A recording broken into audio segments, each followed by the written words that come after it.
Hello, everyone. We are honored to have you join us for another opportunity to connect with Tony Khan. With today's occasion centered on the upcoming AEW and New Japan Pro Wrestling's Forbidden Door pay-per-view at UBS Arena on Long Island, Sunday night. There's a lot to get to today, so let's remember to ensure as many of our guests get a chance to connect with Tony. Please no two-parted questions, and a friendly reminder that today is focused on the Forbidden Door show. Well, so with that, I'm going to turn it over to Tony now for some opening thoughts, and we're going to open the lines for your questions. Tony, good afternoon. Hey, good afternoon, Jim. Hey, everyone. I'm really excited for the Forbidden Door this weekend. This is one of my favorite times of the year. I love wrestling, and there's going to be so much great wrestling with AEW, New Japan Pro Wrestling, and it's great to have CMLL and Stardom involved in the show this year as well. We're going to have a lot of fun, and I want to make sure to get to as many of your questions as possible, so I'll turn it over to you, Jim. Fantastic. Okay, here we go. Dominic D'Angelo from Ad Free Shows is going to kick us off. And after Tony and Dominic connect, we're going to go to Jim Barcelone from the Miami Herald. Dominic, you are first. Hey, Tony, how are you doing today, man? Doing really well. Thanks for being on today. Thanks, Dom. Yeah, absolutely. Hey, so kind of wanted to get your perspective on Jeff Jarrett. Cut like an amazing promo on AEW Collision. Very touching about the Owen Hart Club, his ties to Owen, everything like that. Really hit on a lot of different points. I wanted to get the details behind you getting him in that tournament, and then what you kind of think about him as a creative mind backstage, and if he's got more influence backstage working with you guys creatively. Well, Jeff is tremendous mind. I have so much respect for Jeff. I love having him. In AEW, he's a great wrestler and he's a great business mind. And when it comes to the live events and a lot of the backstage production elements, Jeff's got great insights. And also, Jeff is a legendary professional wrestler, and he is known all over the world. And it's amazing how far Jeff's traveled, and yet how concentrated a base of knowledge he has in American wrestling, and has still been able to get so much international experience in terms of wrestling himself in the ring and the business of pro wrestling. I have tons of respect for Jeff and his family, and I think Jeff's a great person, and a lot of that came across in the interviews. And I am a big fan of Jeff and have been a big fan of the wrestling that Jeff's family has promoted out of Tennessee for many, many years. And to be able to see Jeff open up and show the side of Jeff that we see backstage, I thought that was really amazing. And Jeff gave a lot of insight into a friendship he had with the late, great Owen Hart. And we're very fortunate this time of year to be able to present the annual Owen Hart Foundation Cup tournament. I love working with Dr. Martha Hart and her family, and being able to present this tournament, memorializing a great professional wrestler who passed away tragically, and keeping his memory in pro wrestling alive. And I've really enjoyed doing the tournament. We have a great women's and men's tournament each year. And Jeff Jarrett is somebody who had a real close friendship with the late, great Owen Hart. And this year, I thought it would be cool to feature Jeff, and for Jeff to be able to give those insights. And I'm looking forward to his match next Wednesday. Of course, the Forbidden Door season, we're going to continue the Owen Hart Foundation tournament again, just like last year, through the Forbidden Door. And we've got some great, great matches planned. And one thing we have planned for next week after Forbidden Door is Jeff Jarrett versus the Wild Card. And I'm excited for that match. And it's been great for Jeff to be able to go on TV, tell the story of his friendship with Owen Hart, and really praise the legacy of Owen Hart and what a great man he was. And very excited for Jeff Jarrett versus the Wild Card on Beach Break in Chicago coming up next Wednesday on Dynamite, and excited for the Owen Hart Foundation Cup tournament to continue through this Sunday. Of course, I've just announced Mariah May versus Saraya will happen, the big rematch at the 0 hour, and very excited for everybody to see that. We have a great card of men's matches and women's matches. I'm very excited for everybody to see that, as well as the New Japan Dragon, Shingo, and being able to see Shingo Takagi step into the ring with the American Dragon, Bryan Danielson. I think that's a match people have been really looking forward to. We got a preview of them squaring off last night on Wednesday Night Dynamite, and I'm excited for them to go one-on-one on Sunday at Forbidden Door. I think that's going to be great. And then Jeff Jarrett against the Wild Card on Wednesday. We have a lot of great action coming up in the next week. Thanks. Thank you very much, Dominic. Jim Barcelone from Miami Herald is next, to be followed by Andrew Baidala from Final Bell Media. Jim. Curious, with the event being in Long Island, Forbidden Door, just how important, or what was the importance of trying to get MJF back and competing on this event, since it is his hometown? Was that a big factor trying to get him because of that, or no, just wanting to get him back, or both? Well, MJF's a big attraction for AEW, and it's great to have him competing at the event this weekend. We saw a lot of intrigue among some of the top stars in AEW last night and the previous week, but it's been great to have MJF back in AEW, and a lot of exciting things happening in the company right now, and great to have MJF back, and we'll be very excited to see him take on one of my personal favorite stars in CMLL, somebody who's come in and done very well in AEW, and that's Hechicero, who's made a great connection with the fans, gets a great reaction whenever he appears.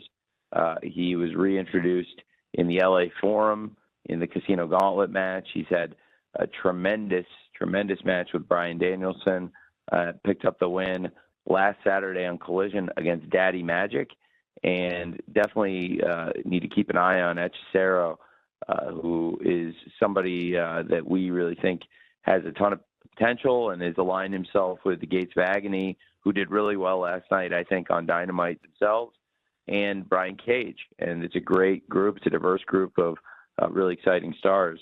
So excited to see Hechicero stepping in the ring with MJF, who I think is going to get a big reaction in any arena in the world, and especially at an arena so close to his home on Long Island. It'll be big for the fans at UBS Arena to see MJF this Sunday, and I think Hechicero will be a great opponent for him. Should be a really fun match. Thank you, Jim. Andrew Baidala from Final Bell Media is next. I will follow Andrew with a write-in question from John Powell of Slam Wrestling. Andrew, you are up. Installment of Forbidden Door and the pay-per-view concept, and the first two emanating from a major market such as Chicago and Toronto, and now this Sunday's pay-per-view being in New York. What is the future for the Forbidden Door pay-per-view, and could we see this pay-per-view go international, maybe Japan? Thank you. Well, sure, it's a great question, Drew. I think we've had Forbidden Door all over North America now in some of the great cities. And when you talk about, again, just the cities you listed, we launched the event in Chicago, and then last year we took it to Toronto, and here we are in New York. And it's consistently been a huge draw for us. The first event in Chicago was one of our biggest gates of 2022. 2023, it was the North American biggest gate of the year, and with the event being in Toronto, of course. And then this year, we're in New York at UBS Arena, and we're poised to top the $1 million gate mark for the third straight year, which means every Forbidden Door over $1 million gate. It's been a great success story, and we're looking to have over 10,000 fans attending the event at UBS Arena. It'll be one of our top shows of the year, and I think we've seen great business from Forbidden Door. So we've taken it international so far to Toronto, but potentially could we expand outside of the continent? I do think so. It's interesting with the idea of Forbidden Door in Japan. I do think that there's a great potential to grow the IP, and also as a pay-per-view event, launch other events in Japan in collaboration with New Japan Pro Wrestling outside of the Forbidden Door, which is something I think we've really built great excitement and a great business case for here on the Western Hemisphere. Thanks, Drew. Thank you, Andrew. I have a question here, Tony, from John Powell from Slam Wrestling. And when you're finished with this, Samantha Shipman from the Daily DDT will be next. John's question, Tony, is a rather simple one. Big card coming up on Sunday. What's the match that you personally, the one match that you're most looking forward to? Oh, that's a very, very loaded, unfair question. I think if I personally can't wait to see so many of the matches on the card, and I don't want to give a cop-out answer, but I think the championship matches are so great up and down the card, and I really it would put me in a bad position to pick one. I think Swerve, you can't pick against the Swerve Strickland and Will Ospreay for the AEW World Championship, to see the international champion Will Ospreay, who competed on this event the past 2 years as a part of the New Japan Pro Wrestling roster, and moved full-time to AEW this year and has become the international champion and has taken America by storm. And to have the international champion Will Ospreay coming in challenging for the AEW World title, it's unprecedented, and it happened out of a great Casino Gauntlet match. I love those Casino Gauntlet matches, and I think the one in Los Angeles has been one of the best matches we've had in AEW all year, and I think one of the best matches ever on Dynamite. And Will Ospreay has continued to bring fans from all over the world, into his matches. People who've never watched wrestling before can watch a Will Ospreay match and be blown away. He has been great as the international champion. I think he has unlimited upside. And then you have a great world champion with Swerve Strickland, who has come into AEW and gotten better every year, and now is at the very top of his game. And with Swerve, we have somebody that has stepped in there and had, over the past year, some of the best matches ever in AEW against some of our top stars. And Swerve's rivalry with Hangman, I think, it will be immortal. The champion he defeated is one of our best stars and somebody that is one of the most respected wrestlers ever in AEW, in Samoa Joe. Then to be able to top Christian Cage, who I think is bell to bell and inside and outside the ring as good of a pro wrestler, as great of a pro wrestler as I've ever seen, and may very well be the MVP of this entire company, Christian Cage. And then, when you look at what Swerve's been able to do against all those great wrestlers time after time, we've seen Swerve step up and have these top matches. And Will Ospreay and Swerve, over the past year, each of them separately have been involved in so many of the best matches ever in AEW. And now that they're both in the same company, now that they're both champions, and we saw the rivalry take a new step yesterday when Swerve put down Will for touching his championship, and we saw that side of Swerve that we've seen before with Hangman. I think that's going to be such a fantastic match, but I could also talk at length about every match on the card, up and down the card, and I think there's so many great things happening, including the rivalries between AEW and New Japan, but also some of the stars that have arrived from Stardom and CMLL that are competing on the card. And I think that the Women's World Championship match with the AEW World Champion Timeless Toni Storm taking on Mina Shirakawa has been very captivating television.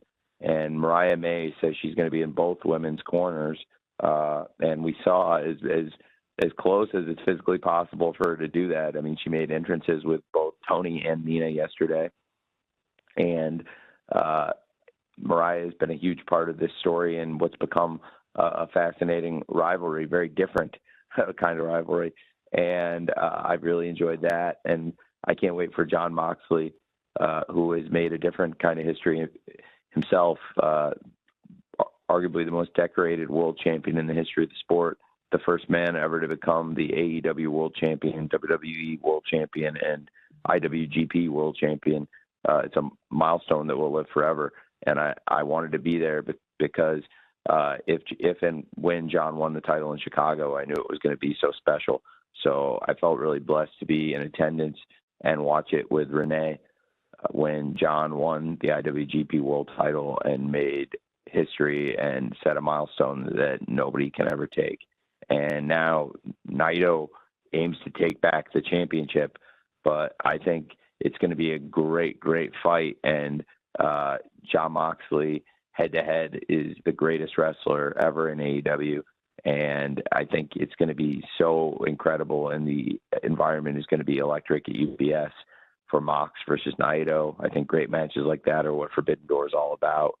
So excited then to have Stephanie Vacker coming here, and you talk about the relationships between the companies. We've got Stephanie Vacker, who is a great wrestler for CMLL, who is the New Japan Strong Women's Champion, and is putting it up in a title-for-title match against the face of TBS, the TBS champion, the CEO, Mercedes Moné.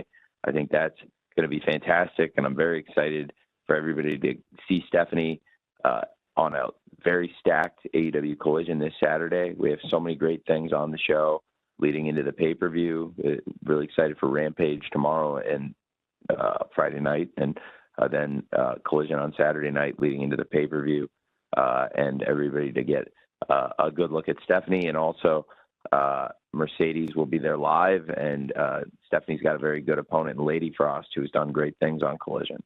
And it should be a really strong show. I think that there's so many great matches on the pay-per-view, top to bottom. I did start with Swerve and Ospreay, but I think I could talk about, in addition to those 4 pay-per-view matches, there's so many great things on this show. So that's one of the reasons why this is one of my favorite times of the year. Thanks for asking. Thank you, Tony. Thank you, John. Samantha Shipman from the Daily DDT is next, to be followed by Arunava Ghoshal from Sportskeeda. Samantha. Can you hear me? We can. Yeah, hi. Okay, great. It was showing. I just wanted to make sure. So, first of all, thank you for the time. And I have a question related to Mark Briscoe, because on Sunday we see that he will obviously be getting a shot at the TNT Championship. But before that, he has a match on Honor Club tonight where he will be putting up his ROH World Championship against Kyle Fletcher. Can you talk about the decision to do that match now versus doing it at Death Before Dishonor next month? Well, it's a great question, and I appreciate you asking me that, and I think it makes a lot of sense. Kyle's got a very busy schedule, and I want to get Mark also with his very, very busy schedule. I thought it would make a lot of sense for them to have this match because it's a great match for the fans. Both of them are booked all over the world. They're both great champions, and to have the Ring of Honor World Television Champion and the Ring of Honor World Champion, when you can get that match, it made a lot of sense to me for the television champion and the world champion. Also, when you see the TV champion get the pin on the world champion, and also I want to put good matches on Honor Club on the show for the fans, and I think the match tonight is a great match. And Kyle's been on this incredible role, and I thought coming off the match Kyle and Lee had at the previous episode, that is one of the best matches in the history of the show, with Kyle defending the title in the 2 out of 3 falls match against Lee Johnson. Both of them are brilliant wrestlers, and I thought that Kyle and Lee put together a great match for the TV title. And Kyle's been on this great role. He pinned the world champion on Dynamite, and I thought that with the show being so hot right now, this made a lot of sense for the fans.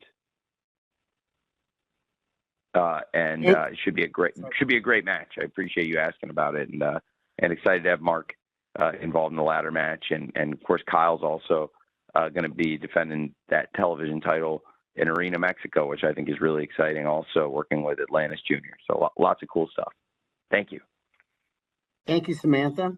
Arunava Ghoshal from Sportskeeda is next, and I will follow Arunava with a write-in question from Ella J, a wrestling gal. Arunava. Am I audible? Yeah, hi. Yeah, so we were really excited to see MJF back ahead of Forbidden Door.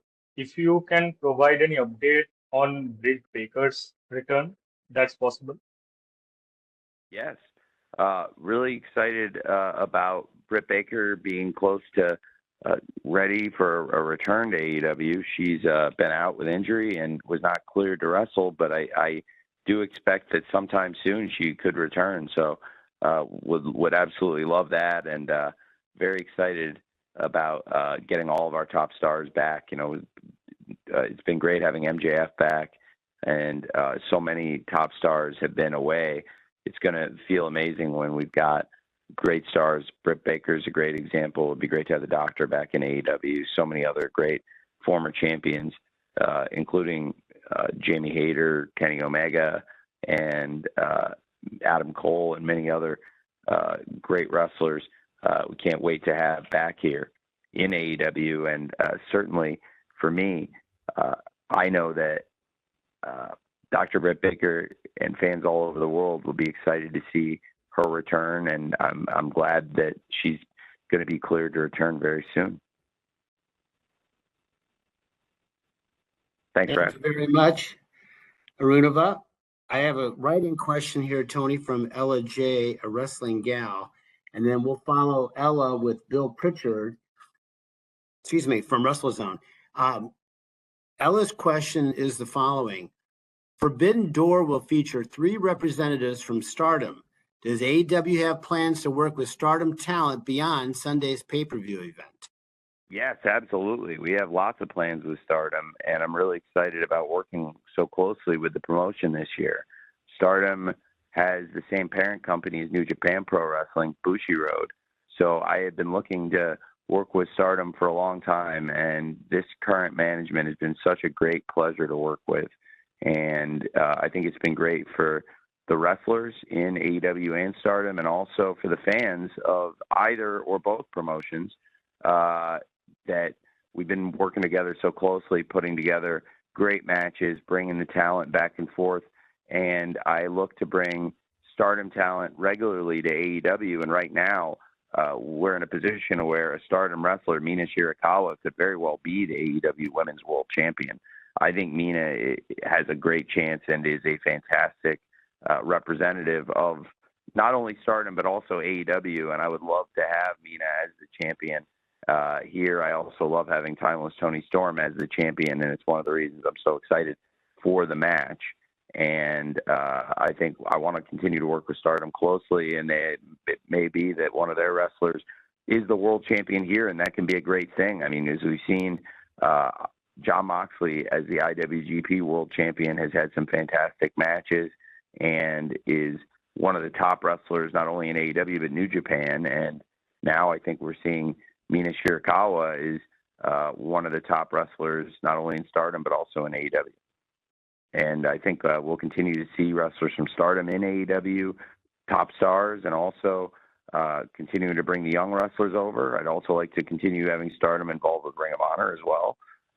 But I do think, in addition to bringing Stardom wrestlers into AEW, you could see a lot of AEW wrestlers traveling to Stardom, and we're working on that. Wrestlers are working on getting their visas, and it's something we're excited about.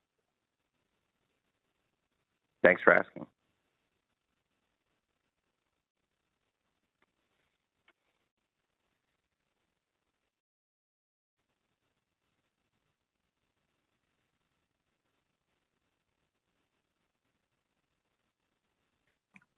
Hear me? Excuse me. Apparently, I was muted. I apologize for that. Sure. Bill, All good. Bill Pritchard from WrestleZone is next, and Bill will be followed by Kristen Ashley from Pro Wrestling Illustrated. My apologies. Bill, you're next. Hey, Tony. How are you doing? Hey, doing well. Thanks for asking. How are you? I'm doing good. Surviving the heat wave on the East Coast. So I wanted to ask about MJF's return specifically. We've seen a character shift. I know he's kind of indirectly mentioned it looks reminiscent of Triple H MSG return, but I wanted to know like how much input you might have as far as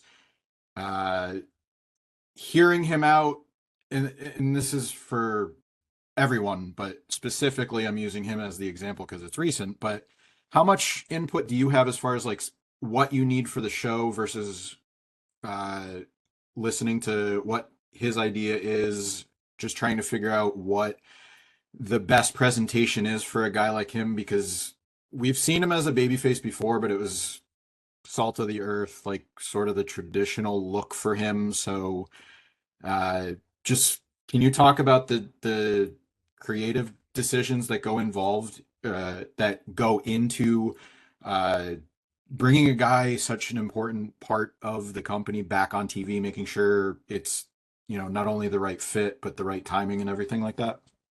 Yeah, it's a great question. Well, it's the nature of wrestling. You have lots of wrestlers, and you have lots of wrestlers, and some of them come in with lots of ideas, and you get some wrestlers that come in with a lot of good ideas. And something I'm fortunate to do is be able to interact with a lot of people, but also hear a lot of ideas. And we have a great group of people. MJF's been here since the very first Dynamite. We're coming up on 250 Dynamites just a few weeks from now, which I'm really excited about. And, you know, as somebody who's been here from the first show, I've spent a lot of time around him. And we have a lot of wrestlers here, and including some of the people that have been here from the very beginning, like him, that have lots of really good ideas. And I love talking to them. And that's something I enjoy doing. And I think we've had success with is collaborating with the talent here and trying to make their voice heard and also do a presentation that's authentic to them. So it's been a great shift for him, but I think it's something that's really connected with the fans. And certainly in the arenas that we've seen, the fans are really excited to have MJF back. I thought it was a great match with Roosh, and it was a great way for him to return to AEW in his first match back. And then we were really excited to see MJF last night again, and interesting to see the interaction with some of the other top fan favorites like Daniel Garcia, the hometown hero in Buffalo, and the international champion Will Ospreay, who's going into this weekend and is challenging for the AEW World Championship. So some fascinating things happening around the company, and some involving MJF. And I spend a lot of time thinking of ideas and also communicating with wrestlers and the people in the office. And some people in wrestling come up with a lot of ideas that fit with what we're doing. And other people, you know, there's some people that like look for the office to come up with ideas for them. And then there's people that are in between that want, you know, a blend of their own stuff, and they want to hear what we want to do for them. And I really like working with different people. I have lots of different relationships in wrestling with now so many people, and MJF's somebody that's been here from the very beginning of AEW and has always had cool ideas for presentation and things we can do on the show. And I love communicating with him, and you're seeing a look and a spirit from him that's very authentic and true to him. And I'm very excited for everybody to kind of see where this goes going into Forbidden Door and everything we have planned for what I think is going to be a really great summer for AEW. Thanks for asking. Thank you, Bill. Kristen Ashley from Pro Wrestling Illustrated is next. Kristen will be followed with a write-in from Kimmy Sokol from the Pop Break. Kristen, you are up. Hi, can you hear me? Hi. Hi, sorry, it just stopped for some reason. So CML women are starting to appear in AEW. Mercedes herself has hinted that she wants to fight in Arena Mexico. In the same vein of what you said about Stardom, will we see more talent exchange between the two women's divisions? Yeah, I think so. We're starting to see it. You know, I did get that question kind of, I think peripheral to your question, I was starting to talk about that. You know, we're working on getting more visas for the AEW wrestlers to go to Japan specifically to work at Stardom. And we've seen a lot of top Stardom wrestlers coming to AEW, and then CMLL is a great example also. So, you know, as I said about Stardom, I agree. Like CMLL, I'd like to trade more there also, and you know, I think it makes a lot of sense. So we could see a wrestler from CMLL as the new face of TBS, which I think would be very exciting. And I'm a big fan of Steph, and I think she's a great talent. And everybody can get a good look at her for free on TNT if you're a cable subscriber. And it's going to be a great episode of Collision, and I'm excited for Steph versus Lady Frost. We've seen Zooxies in AEW, and it was great to have Mercedes go down and make an appearance at Arena Mexico. We've seen a lot of AEW's top stars going down to Arena Mexico and getting great reactions and connecting with the fans, and Mercedes did very well there. I believe that it would make a lot of sense, and I want to do that. It's a little bit easier with the travel, and it doesn't take people out of commission to necessarily miss a TV if they travel to Mexico. And because it's a lot easier logistically for wrestlers to go back and forth, I think it makes a ton of sense for AEW and CMLL to collaborate more on sending wrestlers back and forth. And it's something that's been really good for us. And I also think that with CMLL, I think it's been beneficial to them having the great women and men from AEW going to Arena Mexico. So definitely want to continue working with them. Something that's been really nice in the past year for AEW has been opening up and strengthening the relationships with CMLL and Stardom. And I think they've brought something special this year to the Forbidden Door, which has already been a great collaboration with AEW and New Japan Pro Wrestling for the past few years. And love working with CMLL. I think Salvador is a great man, and they have a great family and a great family tradition and business they built in Mexico. And I have a lot of respect and admiration for him and his family and CMLL and what they do. Thank you. Thank you, Kristen. I've got a write-in, Tony, from Kimmy Sokol from the Pop Break, followed by Joey Hayden from the Dallas Morning News. Kimmy's question: how do you feel about there being 4 women's matches being on the show this Sunday night? 4. I feel great about it. I'm very excited about it. I put together the card with my staff and team, and this is the card I wanted, and I think it's great. We have some really exciting matches on the card. I could talk at length about everything, but we spent a lot of time by design because I'm really excited talking about the AEW Women's World Championship match with Timeless Toni Storm taking on Mina Shirakawa, who I think has taken our show by storm, pun intended, and is taking on one of our greatest stars and somebody who is so important to our TV and somebody beloved by our fans, Timeless Toni Storm. And then to have the TBS Championship on the line in a title-for-title match, it's fascinating because we have the New Japan Strong Women's Champion, Stephanie Vacker, going title for title with Mercedes Moné. I think that's such a great match and such a great situation between multiple companies being involved there and all the interpromotional implications of this match. Then you have something I'm really, really excited about, talking about the Stardom collaboration.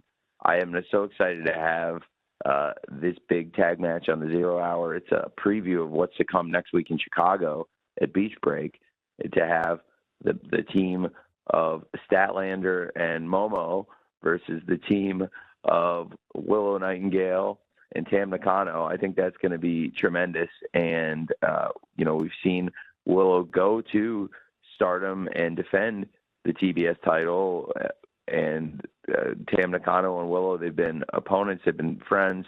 That's, I think, going to be really exciting. Tag match, and then I can't wait for the Owen Hart semifinal match next week between Willow Nightingale and Chris Statlander going one-on-one. I think that's a great part of the card. And then, of course, Mariah May, she'll be in the corner of both women in the World Championship match, Toni Storm versus Shirakawa, to have Mariah May involved there, but also will be involved wrestling earlier in the night. We'll have Mariah May taking on one of her idols, Saraya, and that's a great match, and they've really turned into great rivals. And Saraya has won the match against Mariah. Saraya is a former AEW Women's World Champion. The winner of this match gets to go back to Wembley and a chance to become the AEW Women's World Champion. And Saraya would love to get back into that spotlight and regain that championship at Wembley. And Mariah May, I think it would be a dream come true for her to win this tournament and be able to challenge either of her closest friends and really the people she's currently idolizing and teaming with in Timeless Toni Storm and Mina Shirakawa. So a lot of exciting things happening on the card, and those 4 matches are a big part of it. Thank you very much, Kimmy. Joey Hayden from the Dallas Morning News is next, followed by Cresta Starr from Fightful. Joey? For this weekend, and before you know it, we'll be back at Wembley Stadium. But in between that, we have the Summer Series at Arlington in July. What are you most hoping to accomplish with the event this weekend to sort of set the stage for this pretty pivotal time on the calendar? Well, it's a great question. I'm really excited for the Summer Series. It's going to be tremendous. Once we've got the Forbidden Door this weekend, and very excited to have top stars from all over the world coming to New York, wrestling for a worldwide audience on pay-per-view this Sunday. And then once we have Forbidden Door in the books officially, we'll be on the path to AEW All In. And that'll start at Beach Break in Chicago, which is going to be a great event on Wednesday. And then going to later July, we'll have the Summer Series kicking off. Excuse me. Sorry, I had to mute my phone. I had to sneeze. Excuse me. And we'll have the Summer Series kicking off. I'm very excited for that. And I think it's going to be a great event and a great way for the fans to enjoy Collision on the path to AEW All In Wembley Stadium. We're going to bring big matches to Dallas. Very excited to feature top stars from Collision and have top stars from all over AEW colliding on TNT every week there in Dallas. And I think we're going to have a great fan base, and it's something that the city of Arlington is excited about, and we're excited about working with them to utilize Arlington's esports stadium for AEW. And Dallas is one of the greatest wrestling towns in the world. I've really enjoyed our time in Dallas. We've put on a lot of great shows there around the Metroplex, and we've had great events in Arlington with AEW and Ring of Honor, and some of the best Ring of Honor matches and moments were there. Arlington, a special place to me. Arlington's the last place I ever saw the late, great Jay Briscoe. Saw him have one of his greatest matches ever, teaming with his brother Mark against FTR in the dog collar match in Arlington on Saturday afternoon. And it was one of the best matches. It was a great pay-per-view, and it was the dog collar match is one of the greatest matches I've ever seen. And it was a great moment for the Briscoes to win the Ring of Honor World Tag Team Championship. And I really enjoyed working with him and getting to know him and becoming friends with him. He was a great guy, and he's got a great family. And the last place I saw him was Arlington. And then after the show, a bunch of people got together, and then I had to head to Jacksonville because we had a very, very big game the next day. And so I flew back to Florida that night. But I saw him and some of the people after the show at the post-show get together after the pay-per-view, and then never got to see Jay again. And so that's a wrestling memory in Arlington specifically that I'll always hold near and dear, especially that dog collar match and seeing Jay one last time. And I love working with his brother Mark and with FTR, and together those guys had such a special match that night in Arlington. And I think going to a place, the Dallas Metroplex, where we've had so many great shows, the AEW Winners Coming events and the Ring of Honor pay-per-views, it's time after time the crowd brings it. Really, so many places in Texas, so many great towns in Texas where the fans are just so rabid and love wrestling and love AEW, and they've been so loyal and supportive to us, and we're very much in the debt of the great fans in Texas. So it's great to be able to bring an event like this there to Arlington, where we can week in, week out bring great AEW wrestling. I love the traditions of Texas wrestling, and specifically around the Dallas Metroplex, the history of what the Von Erich family was able to build.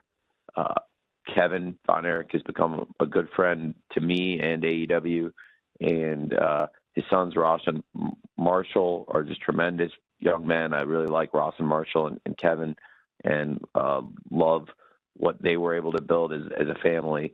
As somebody who's big on family and family business myself, I have a lot of respect for them and their business, which has been memorialized and seen all over the world now through the lens of the Iron Claw, which I think is amazing that everyone got to see things through Kevin's eyes. And it was a great film. And I think it's cool that the tradition of Dallas wrestling and world class and everything Kevin and his family were able to build, people saw that. And now I'm really excited to bring AEW back to the Dallas Metroplex, specifically to Arlington, for that series of events. We're going to have a great time there. Thank you, Joey. Cresta Star from Fightful is next, to be followed by Mike McGuire from Vista Radio Canada's McGuire on Wrestling. Cresta.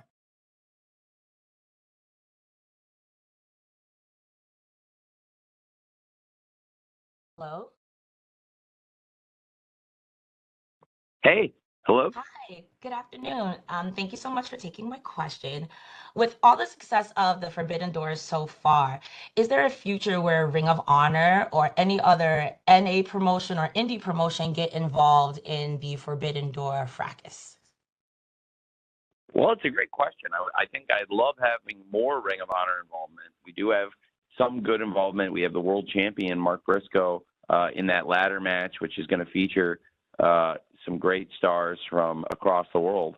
And I do think we've got a great opportunity also to get more involvement from ROH in the show. And in the future, I think other promotions as well. I think right now you've got two of the top promotions in North America in AEW and CMLL featured very prominently in the card.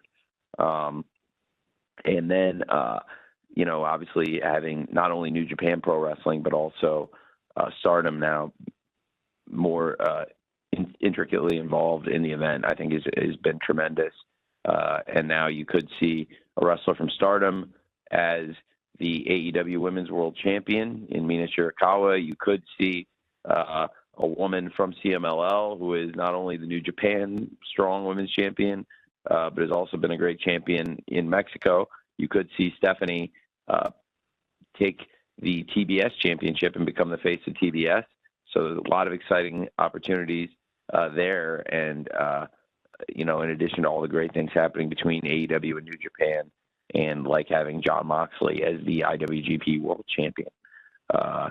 And now going back to Wrestle Naito, I think that's really exciting. So there's a lot of really cool things happening with the Forbidden Door this year. I think it's my personal favorite card yet on the Forbidden Door, and would love to have even more promotions involved potentially in the future. It's already a lot with so many promotions teaming up, though, so it's something to keep an eye on for sure. Thank you, Cresta. Mike McGuire from Vista Radio Canada's McGuire on Wrestling is next, to be followed by Joel Torres from Contralona. Mike.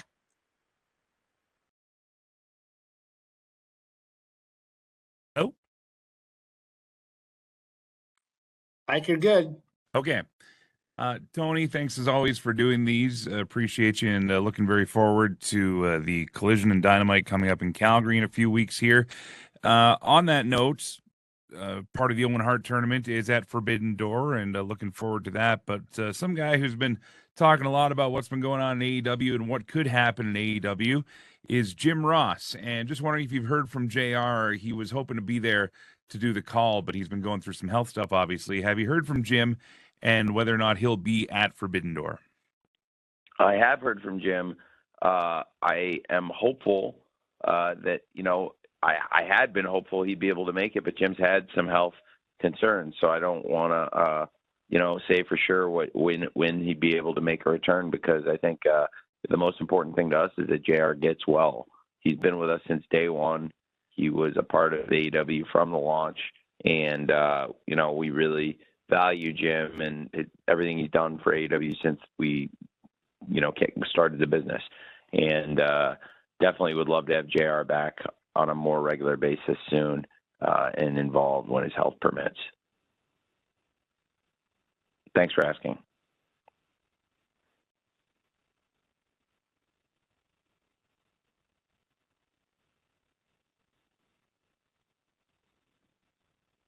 Thank you very much, Mike. Joel Torres from Controlona is next, to be followed by Sean Ross Sapp from Fightful. Joel? Yep.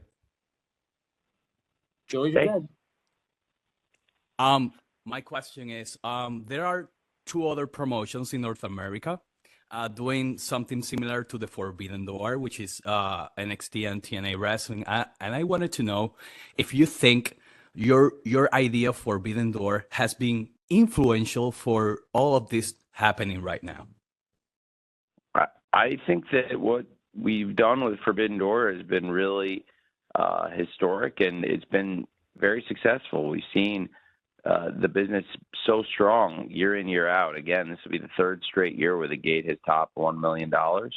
And it is fantastic collaboration. And I think that it's great to see wrestling companies all over the world working together.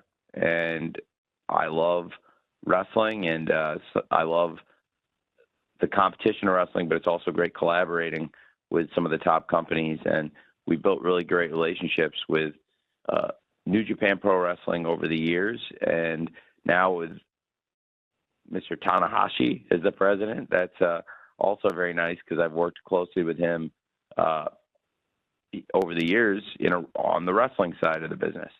And then with Bushiroad and the new management at Stardom, just the relationship across New Japan and Stardom has been so great for us. And then the past year, getting to know Salvador, the CMLL partnership has really gotten very strong, and it's created some great moments for the fans. I'm excited that we were able to announce for the fans in New York City that we've got, for the first time ever, everybody around New York will be able to go to UBS Arena and see, for the first time ever, Mystico teaming with the Lucha Brothers to take on the LIJ, and bringing Yota Tsuji, who's somebody I really enjoy, to AEW for the first time, and teaming with Hiromu and Teton, who I think are both just outstanding. I'm really excited for that. We just announced that. So many great things happening and great collaborations. That's another first, and it's great to bring that LIJ versus Mystico rivalry to AEW and to America, to New York, to the great fans, but also to see Mystico teaming with the Lucha Brothers for the first time. Just such a cool thing. So I'm really excited for that match to be a part of the event. And I really, really believe in these partnerships. I think we've got something we've built here that's really special, and it continues to prove itself out when we see such great box office for Forbidden Door year in, year out. Thank you.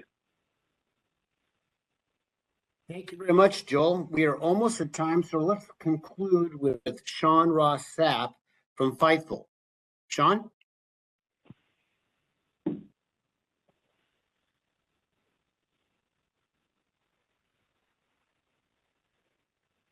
put out today indicating that he would be a free agent tomorrow. And also, the former Becky Lynch is on the market right now. Do you have any immediate interest in Dijak, and has AEW reached out to Becky or made an offer? These are great questions. I can't. I would prefer not to do my free agent negotiating on the all media call. It's not even like an off the record conversation. It's like the all media call. You're all here. So I think it's a really exciting time in pro wrestling.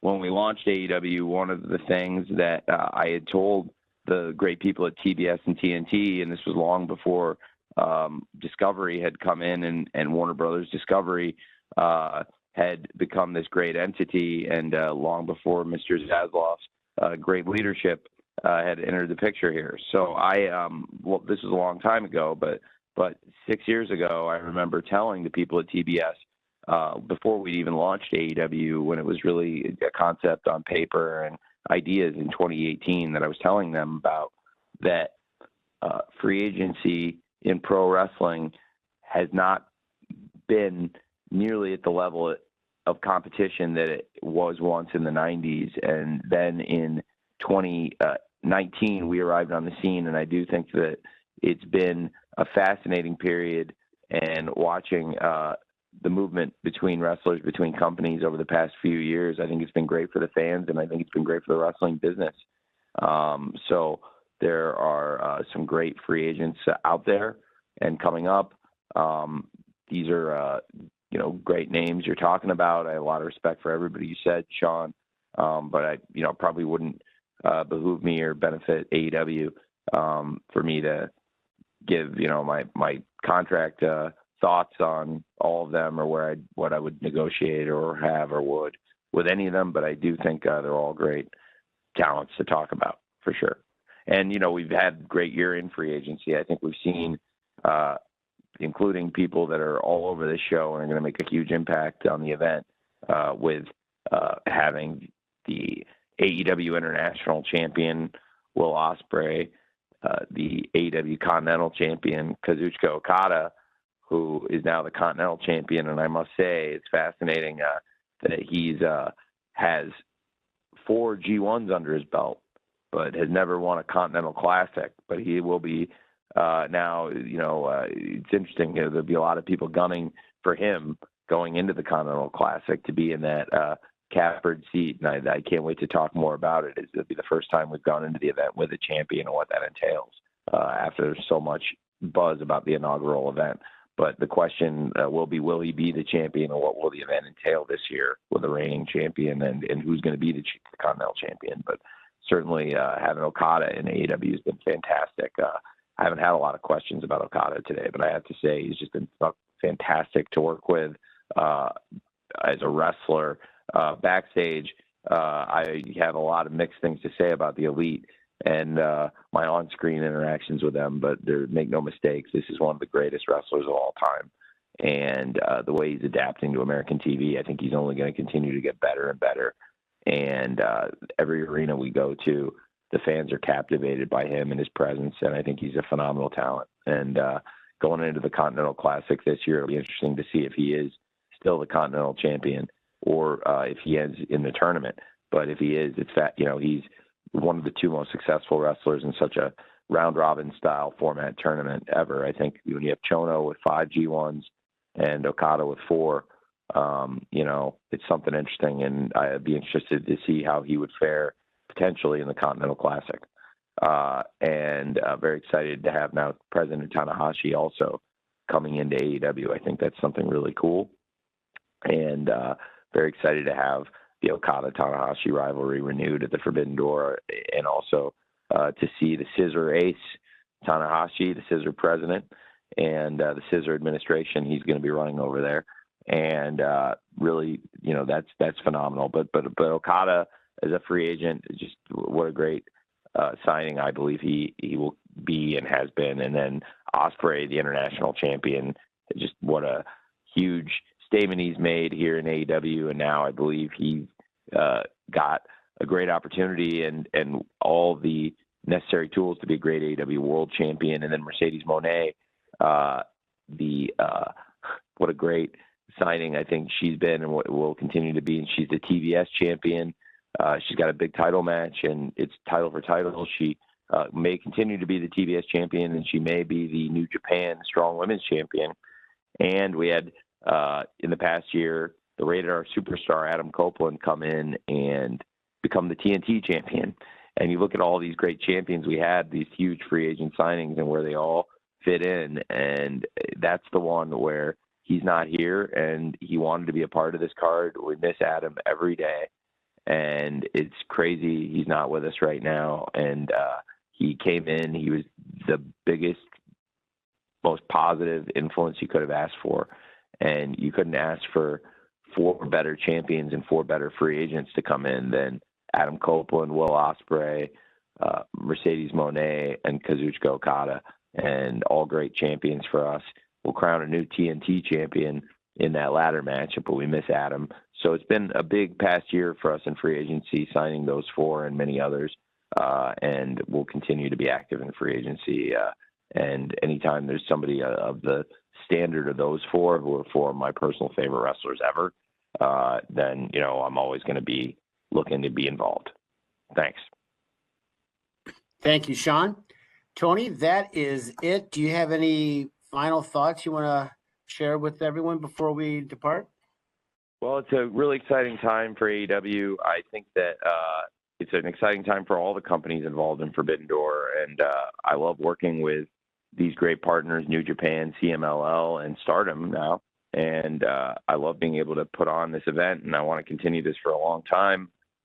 It's a big year for AEW with our media rights renewal coming up, and it's going to affect everybody who works here in AEW, our wrestlers, our staff, and everybody in the company and the fans of the company too. The deal we make and the distribution. It's a really important time for us. And the fact that we've gotten here and we're at this point, and I believe we're in the red zone right now, and really approaching the goal line, and about to make a big push for the big touchdown we've been chasing for years. I think it's really, really exciting that we're so close, and just this has been a great drive together with you the past 5 years, and I've enjoyed it, and I hope that we're about to put the ball in the end zone. I can feel it coming, and it's a really exciting time, and it wouldn't have been possible without all of you covering the company, many of you since the very beginning of AEW and before we even launched and when this was just a rumor. It's amazing. And so after 5 years of pay-per-views and this being the 3rd Forbidden Door, I really appreciate all of you. Thanks for your coverage and your consideration, and I wish all of you the best, and hopefully see a lot of you in New York at the Scrum, and I'll try to answer as many questions as I can. I wanted to try to answer everybody's questions today, and hope most of you, or as many of you as possible, got to ask something, and if you didn't, please try to come to the Scrum if you can. We'll see you in New York, and I'll try to answer everybody's questions there too, as many as we can. Thank you very much, and hope you all have a great rest of your week.